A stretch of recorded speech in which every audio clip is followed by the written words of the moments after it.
Hello guys, কালকে আমরা টাকিতে গেছিলাম। আমার মা দেখো না কত গল্প করছে। এই এক ঢঙি মাসি আর এই আমার দিদি টিপ পড়ছে। এবার আমরা সাইট সিন দেখতে দেখতে ওই দিকটা সত্যি জায়গাগুলো এত সুন্দর, শস্য খেতে ভর্তি, মানে কখন যে 1-1.5 ঘন্টার রাস্তা কেটে গেছে মানে টেরই পাইনি এরকম। তো এরকম যেতে যেতে টিটি বাবা জীবন উঠেছিল, আমাদের ধরেছিল, ভাগ্যিস টিকিট ছিল।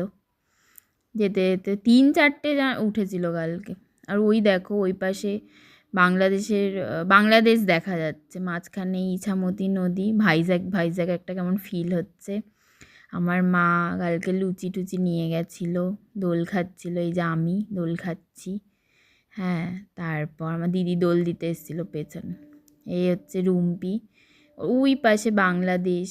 কত সুন্দর দেখো সিনটা লাগছে, খুব সুন্দর লাগছিল কালকে।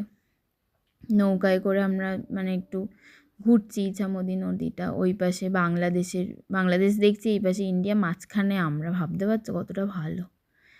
আমার ভিডিওটা ভালো লাগলে প্লিজ লাইক